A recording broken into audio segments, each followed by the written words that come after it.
I'm for career ಚಾನಲ್ಗೆ ನಿಮ್ಮೆಲ್ಲರಿಗೂ ಮತ್ತೊಮ್ಮೆ ಸ್ವಾಗತ. ಈ ಚಾನಲ್ನಲ್ಲಿ ನೀಡ್ತಿರೋಂತಹ ವೀಡಿಯೋಸ್ಗಳು ಇಷ್ಟ ಆಗ್ತಿದ್ರೆ ಒಂದು ಲೈಕ್ ಬಟನ್ ಕೊಡಿ ಹಾಗೂ ಎಲ್ಲರೊಂದಿಗೆ ಹಂಚಿಕೊಳ್ಳಿ. ಇವತ್ತಿನ ದಿನ ನಾವು ನಿಮ್ಮ ಹತ್ರ ಮಾತಾಡ್ತಿರೋದು IA ಆ್ಯಂಡ್ AS ಸರ್ವಿಸ್ ಅಂತ ಇದೆ. ಈ Indian audit and account service ಇದು ಯಾರಿಗೋಸ್ಕರ ಇದೆ, ಯಾರ್ಯಾರು ಅಪ್ಲೈ ಮಾಡ್ಬೋದು, ಇದರ ಅಂದರೆ ಈ ರೆಸ್ಪಾನ್ಸಿಬಿಲಿಟೀಸ್ ಏನಿರುತ್ತೆ, ಏನು ಕೆಲಸ ಇಲ್ಲಿ, ಅದೆಲ್ಲದರ ಬಗ್ಗೆ ಕೆಲವೇ ನಿಮಿಷದಲ್ಲಿ ತಿಳ್ಕೊಳ್ತಾ ಹೋಗೋಣ. ಈ Indian audit and account service ಇದೆಯಲ್ಲ, ಇದು ಗ್ರೂಪ್ ಎ ಸರ್ವಿಸ್ ಬರುತ್ತೆ. ಅಂದರೆ ಯಾವುದರಲ್ಲಿ ಸಿವಿಲ್ ಸರ್ವಿಸ್ ಎಕ್ಸಾಮ್ ನಿಮ್ಮೆಲ್ಲರಿಗೂ ಗೊತ್ತಿದೆ. ಈ ಸಿವಿಲ್ ಸರ್ವಿಸ್ ಎಕ್ಸಾಮ್ನ UPSCನವ್ರು ಕಂಡಕ್ಟ್ ಮಾಡ್ತಾರೆ ಪ್ರತಿ ವರ್ಷ. ಆ ಒಂದು ಸಿವಿಲ್ ಸರ್ವಿಸ್ ಎಕ್ಸಾಮಲ್ಲಿ IAS IPS IRS ಎಲ್ಲ ಸೇರಿದಂತೆ 20ಕ್ಕೂ ಹೆಚ್ಚು ಸೇವೆಗಳಿಗೆ, ಸರ್ವಿಸ್ಗಳಿಗೆ ಅವರು ಅಭ್ಯರ್ಥಿಗಳನ್ನು ಆಯ್ಕೆ ಮಾಡ್ಕೊಳ್ತಾರೆ. ಈಗ ಈ ರೀತಿಯಾಗಿ ಆಯ್ಕೆ ಮಾಡ್ಕೊಳ್ಳೋರಲ್ಲಿ IAS IPS IRS IFS ಅಲ್ಲದಕ್ಕೆ Indian audit and account service ಕೂಡ ಆಯ್ಕೆ ಮಾಡ್ಕೊಳ್ತಾರೆ. ಈ Indian audit and account service IAAS ಅಂತ ಹೇಳಿ ಇದು ಗ್ರೂಪ್ ಎ ಸರ್ವಿಸ್ ಆಗಿರುತ್ತೆ. ಹಾಗಾಗಿ ಇವರು ಆ ಸಂಸ್ಥೆಯ ಇಡೀ ದೇಶದಲ್ಲಿ ಎಲ್ಲಿ ಬೇಕಾದರೂ ಅಲ್ಲೆಲ್ಲ ಅವರು ಕೆಲಸ ಮಾಡುವ ಒಂದು ಅವಕಾಶ ಇರುತ್ತೆ ಇವ್ರಿಗೆ. ಇಂಡಿಯನ್ ಆಡಿಟ್ ಆ್ಯಂಡ್ ಅಕೌಂಟ್ ಸರ್ವಿಸ್ಗೆ ಯಾರ್ಯಾರು ಆಯ್ಕೆ ಆಗ್ತಾರೆ ಅವರಿಗೆ national academy of audit and accounts ಅಂತ ಇರುತ್ತೆ, NAAA ಅಂತ ಹೇಳಿ. ಇದು ಹಿಮಾಚಲ್ ಪ್ರದೇಶದ ಶಿಮ್ಲಾನಲ್ಲಿ ಇರುತ್ತೆ. ಅಲ್ಲಿ ಇವರಿಗೆ ಸಂಪೂರ್ಣ ಟ್ರೈನಿಂಗ್ಸ್ಗಳನ್ನು ಕೊಡ್ತಾರೆ. ಈ Indian audit and account service comptroller and audit general of India ಅಂತ CAG ಅಂತ ಸಾಮಾನ್ಯವಾಗಿ ಕರೀತಾರೆ. ಇದು ಕಂಟ್ರೋಲರ್ ಅಲ್ಲ, comptroller and audit general of India ಅಂತ ಹೇಳಿ. ಸೊ ಇವ್ರದ್ದು ಏನಿರುತ್ತೆ ರೆಸ್ಪಾನ್ಸಿಬಿಲಿಟಿ ಅಂದರೆ, ಕೇಂದ್ರ ಸರ್ಕಾರದ್ದಾಗಲಿ ಅಥವಾ ರಾಜ್ಯ ಸರ್ಕಾರದ್ದಾಗಲಿ ಅವ್ರದ್ದು ಸರ್ಕಾರದ ಒಂದು ಅಕೌಂಟ್ಸ್ನ ಆಡಿಟ್ ಮಾಡುವಂತಹ ಕೆಲಸ ಇರುತ್ತೆ. ಇದು ಬಹಳನೇ ದೊಡ್ಡ ಕೆಲಸ ಇದು. ಹಾಗೂ ಪಬ್ಲಿಕ್ ಸ್ಪೆಂಡಿಂಗ್ನ ಅಕೌಂಟಬಿಲಿಟಿ ಎನ್ಶ್ಯೂರ್ ಮಾಡೋ ಅಂಥದ್ದು. ಅಂದರೆ ಜನರಿಗೋಸ್ಕರ ಏನು ಅವ್ರು ಖರ್ಚು ಮಾಡ್ತಿರ್ತಾರೆ ಆ ಖರ್ಚು ಮಾಡೋದರಲ್ಲಿ ನಿಗಾ ವಹಿಸಬೇಕಾಗಿರೋ ಕೆಲಸ ಇವ್ರದ್ದಾಗಿರೋದು. ಅವ್ರದ್ದು ಕೀ ರೆಸ್ಪಾನ್ಸಿಬಿಲಿಟೀಸ್ ಏನು ಅಂತಂದರೆ, ಆಡಿಟ್ ಗೌರ್ಮೆಂಟ್ ಎಕ್ಸ್ಪೆಂಡಿಚರ್ ಒಂದಾದರೆ, ಎನ್ಶ್ಯೂರಿಂಗ್ ಫಿನಾನ್ಷಿಯಲ್ ಅಕೌಂಟಬಿಲಿಟಿ ಎರಡನೇದಾಗತ್ತೆ. ಇನ್ನು ಮೂರನೇದಾಗಿ ಪ್ರಿಪೇರಿಂಗ್ ಆಡಿಟ್ ರಿಪೋರ್ಟ್ಸ್ಗಳು, ಪರ್ಫಾರ್ಮಿಂಗ್ ಆಡಿಟ್ಸ್ ಅಲ್ಲದೆ ಕಂಪೈಲೆನ್ಸ್ ಆಫ್ ಆಡಿಟ್ಸ್ ಆಗಿರುತ್ತೆ. ಅಲ್ಲಿ advising on financial management, international assignments ಹಾಗೂ ಅಕೌಂಟಿಂಗ್ ಫಂಕ್ಷನ್ಸ್ಗಳು, ಈ ಥರ ಹಲವು ರೆಸ್ಪಾನ್ಸಿಬಿಲಿಟೀಸ್ಗಳು ಇರುತ್ತೆ. ಈಗ ಬನ್ನಿ ಒಂದೊಂದೇ ರೆಸ್ಪಾನ್ಸಿಬಿಲಿಟೀಸ್ ಬಗ್ಗೆ ಚರ್ಚೆ ಮಾಡ್ತಾ ಹೋಗೋಣ. ಮೊದಲನೇದಾಗಿ ಆಡಿಟಿಂಗ್ ಗೌರ್ಮೆಂಟ್ ಎಕ್ಸ್ಪೆಂಡಿಚರ್ ಅಂತ ಅಂದರೆ, ಇದರ ಅರ್ಥ ಏನು ಅಂತಂದರೆ, ಪಬ್ಲಿಕ್ ಮನಿ ಅಂದರೆ ಜನರಿಗೋಸ್ಕರ ಟ್ಯಾಕ್ಸಿಂದ ಕಲೆಕ್ಟ್ ಮಾಡಿದಂಥ ಹಣ ಏನಿರುತ್ತೆ, ಈ ಪಬ್ಲಿಕ್ ಮನಿನ ಯಾವ ರೀತಿಯಾಗಿ ಖರ್ಚು ಮಾಡ್ತಿದ್ದಾರೆ ಅನ್ನೋದನ್ನು ವೆರಿಫೈ ಮಾಡುವಂಥ ಭಾಳ ಮುಖ್ಯ ಕೆಲಸ ಇಂಡಿಯನ್ ಆಡಿಟ್ ಆ್ಯಂಡ್ ಅಕೌಂಟ್ ಸರ್ವಿಸ್ದಾಗಿರುತ್ತೆ. ಇವರು ಪಾರ್ಲಿಮೆಂಟು ಅಥವಾ ಸ್ಟೇಟ್ ಲೆಜಿಸ್ಲೇಚರ್ನವರು ಏನೆಲ್ಲ ಆಥರೈಸ್ ಮಾಡಿರುತ್ತೆ ಅಲ್ಲಿ ವ್ಯವಸ್ಥೆಗಳು, ಅದರ ಪ್ರಕಾರ ಎಕ್ಸ್ಪೆಂಡಿಚರ್ಸ್ಗಳೆಲ್ಲ ಮಾಡಿದ್ದಾರಾ ಅನ್ನೋದನ್ನು ನೋಡಬೇಕಾಗಿರುತ್ತೆ. ಬಹಳ ಮುಖ್ಯವಾಗಿ ಯಾವುದಕ್ಕೆ ಫಂಡ್ ರಿಲೀಸ್ ಆಗಿರುತ್ತೆ ಅದಕ್ಕೇ ಅದು ಖರ್ಚಾಗಿದೆಯಾ ಅಥವಾ ಬೇರೆದಕ್ಕೆ ಖರ್ಚಾಗಿದೆಯಾ ಅನ್ನೋದು ನೋಡೋದು ಬಹಳ ಮುಖ್ಯ ಇರುತ್ತೆ. ಇನ್ನೊಂದು ಮುಖ್ಯವಾದಂಥ ಇವರು ಗಮನಿಸಬೇಕಾಗಿರೋದೇನು ಅಂದರೆ, ಪ್ರತಿಯೊಂದು ಖರ್ಚಿಗೂ ಕೂಡ ಒಂದು ರೂಲ್ಸ್ ಆ್ಯಂಡ್ ಪ್ರೊಸೀಜರ್ಸ್ ಅಂತ ಇರುತ್ತೆ. ಆ ರೂಲ್ಸ್ ಆ್ಯಂಡ್ ಪ್ರೊಸೀಜರ್ಸ್ಗಳು ನಿಯಮದ ಪ್ರಕಾರ ಅದು ಖರ್ಚುಗಳಾಗಿದೆಯಾ ಅನ್ನೋದನ್ನು ಇವರು ನೋಡಬೇಕಾಗತ್ತೆ. ಯಾತಕ್ಕೆ ಇಷ್ಟೆಲ್ಲ ಮಾಡಬೇಕು ಅಂತಂದರೆ, ಇಲ್ಲಿ ಮಿಸ್ಯೂಸ್ ಆಗಿರಬಾರ್ದು ಅನ್ನೋದನ್ನು ಅವರು ಗಮನ ಹರಿಸೋವಂಥ ಕೆಲಸ ಇದು. ಎರಡನೇದಾಗಿ ಫಿನಾನ್ಷಿಯಲ್ ಅಕೌಂಟಬಿಲಿಟಿನ ಗಮನಿಸೋ ಅಂಥ ಕೆಲಸ ಇವ್ರದ್ದು. ಈ ಫಿನಾನ್ಷಿಯಲ್ ಅಕೌಂಟಬಿಲಿಟಿ ಏನು ಅಂತಂದರೆ, ಈ ಸರ್ಕಾರದ ಸಂಸ್ಥೆಗಳಿಗೆ ಈ ಒಂದಷ್ಟು ಹಣವನ್ನು ನೀಡಿ ಅದು ಯಾವುದೋ ಒಂದು ಪಬ್ಲಿಕ್ ಮನಿನ ಅದನ್ನು ಯಾವುದೋ ಒಂದು ಕಾರಣಕ್ಕೆ ಖರ್ಚು ಮಾಡಲಿಕ್ಕೆ ಅಂತ ಸ್ಟೇಟ್ ಲೆಜಿಸ್ಲೇಚರ್ಸ್ ಅಥವಾ ಪಾರ್ಲಿಮೆಂಟಲ್ಲಿ ಅದು ಅಪ್ರೂವಲ್ ಆಗಿರುತ್ತೆ.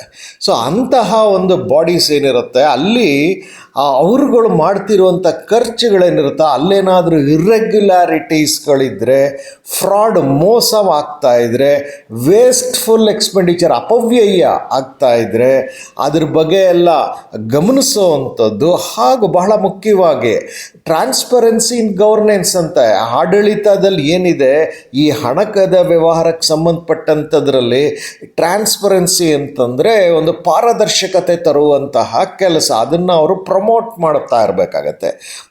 ಇದೆಲ್ಲ ಯಾತಕ್ಕೆ ಮಾಡಬೇಕು ಅಂತಂದರೆ ಪಬ್ಲಿಕ್ ಟ್ರಸ್ಟ್ ಇರುತ್ತಲ್ವ, ಅಂದರೆ ನಂಬಿಕೆ, ಜನರ ನಂಬಿಕೆ ಒಂದು ಸರ್ಕಾರದ ಮೇಲಿರುತ್ತೆ. ಅಲ್ಲಿ ಏನಾದರೂ ಸರ್ಕಾರದಲ್ಲಿ ಯಾವುದಾದ್ರೂ ವಿಭಾಗದಲ್ಲಿ ಏನಾದರೂ ಅಪವ್ಯಯ ಆಗ್ತಿರೋದು, ವೇಸ್ಟ್ಫುಲ್ ಎಕ್ಸ್ಪೆಂಡಿಚರ್, ಮೋಸ ಆಗ್ತಿದೆ ಅಂತಂದರೆ ಅದರ ಕಡೆ ಎಲ್ಲ ಗಮನಿಸುವಂಥದ್ದು ಬಹಳ ಮುಖ್ಯವಾದ ಕೆಲಸ ಇಂಡಿಯನ್ ಆಡಿಟ್ ಆ್ಯಂಡ್ ಅಕೌಂಟ್ ಸರ್ವಿಸ್ನವ್ರದ್ದು. ಸೊ ಇದಕ್ಕೆ ಸಂಬಂಧಪಟ್ಟಂತೆ ಏನೆಲ್ಲ ಇವರು ಗಮನಿಸ್ತಾರೆ ಅದನ್ನೆಲ್ಲ ಒಂದು ಆಡಿಟ್ ಅಂತ ಮಾಡಿ, ಆಡಿಟ್ ರಿಪೋರ್ಟ್ಸ್ನ ಯಾರಿಗೆ ಕೊಡ್ತಾರೆ ಅಂದರೆ ಪ್ರೆಸಿಡೆಂಟ್ ಆಫ್ ಇಂಡಿಯಾ ಅಥವಾ ಗವರ್ನರ್ ಆಫ್ ದ ಸ್ಟೇಟ್ ಅವರಿಗೆ ಅವರು ಸಬ್ಮಿಟ್ ಮಾಡ್ತಾರೆ. ಏನಾದರೂ ಫಿನಾನ್ಷಿಯಲ್ ಇರ್ರೆಗ್ಯುಲರಿಟೀಸ್ ಆಗಿದ್ದರೆ ಅಂತಂದರೆ, ಅಪವ್ಯಯ ಆಗಿರೋವಂಥದ್ದು, ಮಾಡಬೇಕಾದ ಖರ್ಚು ಮಾಡ್ದಲ್ಲೇ ಇರೋವಂಥದ್ದು, ಸೊ ಈ ರೀತಿಯಾದ ಮೋಸಗಳು. ಆಮೇಲೆ ಪಾಲಿಸಿನ ಇಂಪ್ಲಿಮೆಂಟೇಷನ್, ಏನೋ ಪಾಲಿಸಿ ಅದನ್ನು ಇಂಪ್ಲಿಮೆಂಟ್ ಮಾಡಲಿಕ್ಕೆ ಒಂದು ನಿಯಮಗಳಿತ್ತು, ಅದೊಂದು ವ್ಯವಸ್ಥೆ ಇದೆ. ಆಗ ಆ ಒಂದು ಇಂಪ್ಲಿಮೆಂಟೇಷನ್ ಕಾರ್ಯಗತ ಮಾಡೋದಕ್ಕೆ ಸಮಸ್ಯೆ ಏನಾದರೂ ಬಂದಿದ್ದರೆ ಅವುಗಳ ಬಗ್ಗೆ ಎಲ್ಲ ರಿಪೋರ್ಟ್ ಕೊಡಬೇಕಾಗಿರುತ್ತೆ ಇವರು. ಇದು ಬಹಳ ಮುಖ್ಯ. ನೀವು ಇಲ್ಲಿ ಗಮನಿಸಬೇಕಾಗಿರೋದೇನು ಅಂತಂದರೆ, ಈ ರೀತಿಯಾಗಿ ಇಂಡಿಯನ್ ಆಡಿಟ್ ಆ್ಯಂಡ್ ಅಕೌಂಟ್ ಸರ್ವಿಸ್ನವ್ರು ಏನು ರಿಪೋರ್ಟ್ ಕೊಡ್ತಾರೆ, ಆಡಿಟ್ ರಿಪೋರ್ಟು, ಅದನ್ನು ಮತ್ತೆ ಪಬ್ಲಿಕ್ ಅಕೌಂಟ್ಸ್ ಕಮಿಟಿ ಅಂತ ಇರುತ್ತೆ, PAC, ಅವರು ಅದನ್ನು ಎಕ್ಸಾಮಿನೇಷನ್ ಮಾಡುವಂತಹ ಅಧಿಕಾರ ಅವ್ರಿಗಿರುತ್ತೆ. ಈಗಷ್ಟೇ ನಾನು ಹೇಳಿದೆ ಆಡಿಟ್ ಮಾಡಬೇಕು ಅಂತ ಹೇಳಿ. ಈ ಆಡಿಟ್ ಮಾಡೋದೇ ಇವ್ರದ್ದು ಪ್ರೈಮರಿ ಅಂದರೆ ಪ್ರಾಥಮಿಕ ಕೆಲಸ ಫಸ್ಟು. ಸೊ ಈ ಆಡಿಟ್ನ ಯಾವ ಥರ ಮಾಡಬೇಕು ಅನ್ನೋದಾದರೆ, ಫೀಲ್ಡ್ ಇನ್ಸ್ಪೆಕ್ಷನ್ಸ್ ಅಂದರೆ ಇವರೇ ಅಲ್ಲಿಗೆ ಹೋಗಿ ಕುಳಿತು ಆಡಿಟ್ ಮಾಡಬೇಕಾಗತ್ತೆ. ಇಡೀ ಡೇಟಾನೆಲ್ಲ ಅದನ್ನು ಅನಾಲಿಸಿಸ್ ಮಾಡಬೇಕಾಗತ್ತೆ, ಏನೆಲ್ಲ ಖರ್ಚುಗಳಾಗಿದೆ ಅನ್ನೋದು, ಅದು ಯಾವ ರೀತಿಯಾಗಿದೆ ಅದೆಲ್ಲದರ ಡೇಟಾ ಅನಾಲಿಸಿಸ್ ಮಾಡಬೇಕಾಗತ್ತೆ. ಮತ್ತು ಅದಕ್ಕೆ ಸಂಬಂಧಪಟ್ಟಂತೆ ರೆಕಾರ್ಡ್ಸು, ಟ್ರಾನ್ಸಾಕ್ಷನ್ಸ್ಗಳು, ಬಿಲ್ಸ್ ಎಲ್ಲ ಇರುತ್ತೆ, ಅದನ್ನೆಲ್ಲ ಇವರು ರಿವ್ಯೂ ಮಾಡಬೇಕಾಗತ್ತೆ. ಅಂದರೆ ಮತ್ತೊಮ್ಮೆ ಇವರು ಪುನಃ ಪರಿಶೀಲಿಸುವಂಥ ಕೆಲಸ ಮಾಡಬೇಕಾಗಿರುತ್ತೆ. ಐದನೇದಾಗಿ ನೋಡಿದ್ರೆ ಫಿನಾನ್ಷಿಯಲ್ ಮ್ಯಾನೇಜ್ಮೆಂಟಿಗೆ ಸಂಬಂಧಪಟ್ಟಂತೆ ಸರ್ಕಾರಕ್ಕೆ ಅಡ್ವೈಸ್ ಮಾಡುವಂಥ ಕೆಲಸ, ಸಲಹೆ ನೀಡುವಂಥ ಕೆಲಸ ಕೂಡ ಇವ್ರದ್ದಾಗಿರುತ್ತೆ. ಸೊ ಯಾವ ಥರ ಅಂತಂದರೆ, ಈಗ ಕಳೆದ ವರ್ಷದ ಬಡ್ಜೆಟಲ್ಲಿ ಏನೆಲ್ಲ ಇವರು ಗಮನಿಸಿರ್ತಾರೆ ಆ ಥರದ ಸಮಸ್ಯೆಗಳು ಈ ಬಾರಿ ಬಾರದ ಹಾಗೆ ಬಡ್ಜೆಟ್ ಪ್ರಾಕ್ಟೀಸಸ್ಗಳನ್ನಲ್ಲಿ ಅದು ಅಡ್ವೈಸ್ ಕೊಡುವಂಥದ್ದಾಗ್ಬೋದು. ಹಾಗೆ ಆ ಫಂಡ್ ಏನು ರಿಲೀಸ್ ಆಗುತ್ತೆ ಯಾವುದೋ ಒಂದು ವ್ಯವಸ್ಥೆಗೆ, ಆ ಒಂದು ಸ್ಕೀಮ್ಗೆ ಅಥವಾ ಯೋಜನೆಗೆ, ಅದನ್ನು ಎಫಿಷಿಯೆಂಟಾಗಿ ಅದನ್ನು ಯೂಟಿಲೈಸ್ ಮಾಡುವಂಥದ್ದು, ಬಳಸುವಂತಹ ಒಂದು ಸಲಹೆ ಕೊಡುವಂಥದ್ದಾಗ್ಬೋದು. ಮತ್ತು ಇಂಟರ್ನಲ್ ಕಂಟ್ರೋಲ್ಸ್ ಏನಿರುತ್ತೆ ಅದರಲ್ಲಿ ಇಂಪ್ರೂವ್ಮೆಂಟ್ಸ್ಗಳೆಲ್ಲ ಹೇಗೆ ತರಬೇಕಾದ, ಇದೆಲ್ಲದರ ಬಗ್ಗೆ ಸರ್ಕಾರಕ್ಕೆ ನೀಡುವಂತಹ ಕೆಲಸ ಇಂಡಿಯನ್ ಆಡಿಟ್ ಆ್ಯಂಡ್ ಅಕೌಂಟ್ ಸರ್ವಿಸ್ದಾಗಿರುತ್ತೆ. ಆರನೇದು ನೋಡಿದ್ರೆ ಇಂಟರ್ನ್ಯಾಷನಲ್ ಅಸೈನ್ಮೆಂಟ್ಸ್. ಸೊ ಇವರು ಕೇವಲ ದೇಶದ ಎಲ್ಲ ಕಡೆ ಹೋಗಿ ಇವರ ವ್ಯವಸ್ಥೆ ಎಲ್ಲೆಲ್ಲಿರುತ್ತೆ, ಡಿಪಾರ್ಟ್ಮೆಂಟ್ಸ್ ಎಲ್ಲೆಲ್ಲಿರುತ್ತೆ ಅಲ್ಲೆಲ್ಲ ಹೋಗಿ ಕೆಲಸ ಮಾಡೋ ಅಷ್ಟೇ ಅಲ್ದಲ್ಲೇ ಇಂಟರ್ನ್ಯಾಷನಲ್ ಅಸೈನ್ಮೆಂಟ್ಸ್ ಅಂತಂದರೆ ಯುನೈಟೆಡ್ ನೇಷನ್ ಆಗ್ಬೋದು ಅಥವಾ ಬೇರೆ ದೇಶದ ಆಡಿಟ್ ಬಾಡೀಸ್ ಇರುತ್ತೆ, ಇದೇ ಥರ ಅಲ್ಲಿಗೆಲ್ಲ ಡೆಪ್ಯುಟೇಷನ್ ಮೇಲೆ ಹೋಗೋವಂಥದ್ದು. ಈ ಡೆಪ್ಯುಟೇಷನ್ ಅಂತಂದರೆ ಪರ್ಮನೆಂಟಾಗಿ ಹೋಗೋವಂಥದ್ದಲ್ಲ, ಕೆಲವು ವರ್ಷಗಳ ಮಟ್ಟಿಗೆ ಅಲ್ಲಿಗೆ ಹೋಗೋವಂಥದ್ದು. ಹಾಗೆ ಈ ಎಕ್ಸ್ಟರ್ನಲ್ ಆಡಿಟ್ಸ್ಗಳು ಯುನೈಟೆಡ್ ನೇಷನ್ ಏಜೆನ್ಸೀಸ್ಗಳಿಂದ ಎಕ್ಸ್ಟರ್ನಲ್ ಆಡಿಟ್ಸ್ಗಳಾಗ್ತಿರುತ್ತೆ, ಅಂಥದ್ರಲ್ಲಿ ಪಾರ್ಟಿಸಿಪೇಟ್ ಮಾಡೋಕ್ಕೆ ಅವಕಾಶ. ಭಾಳ ಮುಖ್ಯವಾಗಿ ಒಂದು ಜಾಗತಿಕ ಮಟ್ಟದಲ್ಲಿ ಪಬ್ಲಿಕ್ ಫೈನಾನ್ಸಿಗೆ ಸಂಬಂಧಪಟ್ಟಂತೆ ತಮಗೆ ಗೊತ್ತಿರುವಂಥ ನಾಲೆಡ್ಜ್ಗಳನ್ನು ಶೇರ್ ಮಾಡುವಂಥ ಗ್ಲೋಬಲ್ ಪ್ಲ್ಯಾಟ್ಫಾರ್ಮಲ್ಲಿ ಇವರಿಗೆ ಅವಕಾಶಗಳು ಸಿಗ್ತಾ ಹೋಗುತ್ತೆ. ಕಡೆಯದಾಗಿ ನಾವು ಈ ಅಕೌಂಟಿಂಗ್ ಫಂಕ್ಷನ್ಸ್ಗಳು ಯಾವ ಥರ ಇದು ಆಗುತ್ತೆ ಅಂದರೆ, ಮೊದಲನೇದಾಗಿ ಇದು ಸರ್ಕಾರದ ಅಕೌಂಟ್ಸ್ ಏನಿರುತ್ತೆ ಅದನ್ನೆಲ್ಲ ಒಂದೆಡೆ ಕಂಪೈಲ್ ಮಾಡುವಂಥದ್ದು, ಹಾಗೆ ಅದನ್ನು ಮೇಂಟೈನ್ ಮಾಡುವಂಥದ್ದು ಇವ್ರದ್ದು ಬಹಳ ದೊಡ್ಡ ಜವಾಬ್ದಾರಿ ಇರುತ್ತೆ. ಅದೇ ರೀತಿಯಾಗಿ ಫಿನಾನ್ಸ್ ಮತ್ತು ಅಪ್ರೋಪ್ರಿಯೇಷನ್ ಅಕೌಂಟ್ಸ್ ಅದನ್ನು ಪ್ರಿಪೇರ್ ಮಾಡೋ ಅಂಥದ್ದು, ಅಂದರೆ ಫಿನಾನ್ಸ್ನ ಏನೆಲ್ಲ ಖರ್ಚು ವೆಚ್ಚಗಳು ಅದ್ರ ಬಗ್ಗೆ ಎಲ್ಲ ಒಂದು ವ್ಯವಸ್ಥಿತವಾಗಿ ಅದನ್ನು ಪ್ರಿಪೇರ್ ಮಾಡೋದಷ್ಟೇ ಅಲ್ದಲ್ಲೇ ಅಪ್ರೋಪ್ರಿಯೇಷನ್ ಅಕೌಂಟ್ಸ್ ಅಂತಂದರೆ ಏನೆಲ್ಲ ಖರ್ಚುಗಳು ಅದಕ್ಕೆ ವ್ಯವಸ್ಥಿತವಾಗಿ ಮುಂದಿನ ವರ್ಷದ ಬಡ್ಜೆಟ್ಗೆ ಇವರು ಅಡ್ವೈಸ್ ಕೂಡ ಕೊಡಬೇಕಾಗಿರುತ್ತೆ. ಸೊ ಅದಕ್ಕೆ ಸಂಬಂಧಪಟ್ಟಂತೆ ಎಲ್ಲ ಮಾಹಿತಿಗಳನ್ನು ವ್ಯವಸ್ಥಿತವಾಗಿ ಮಾಡ್ಕೊಳ್ಳೋದು. ಇದೆಲ್ಲ ಯಾತಕ್ಕೆ ಮಾಡಬೇಕು ಅಂತಂದರೆ ಫಿನಾನ್ಷಿಯಲ್ ಡೇಟಾ ಏನಿರುತ್ತೆ ಅದರಲ್ಲಿ ಆ್ಯಕ್ಯುರೇಸಿ ತರುವಂಥದ್ದು ಇವರಿಗೆ ಬಹಳ ದೊಡ್ಡ ಜವಾಬ್ದಾರಿ ಇರುತ್ತೆ. ಸೊ ಫಿನಾನ್ಷಿಯಲ್ ಡೇಟಾನಲ್ಲಿ ಇವರು ಆ್ಯಕ್ಯುರೇಸಿ ತಂದಷ್ಟು ಪಬ್ಲಿಕ್ ಟ್ರಸ್ಟ್ ಇರುತ್ತಲ್ಲ ಸರ್ಕಾರದ ಮೇಲೆ, ಅದು ಹೆಚ್ಚು ಅವ್ರ ಸರ್ಕಾರದ ಮೇಲೆ ನಂಬಿಕೆ ಜಾಸ್ತಿ ಆಗ್ತಾ ಹೋಗುತ್ತೆ.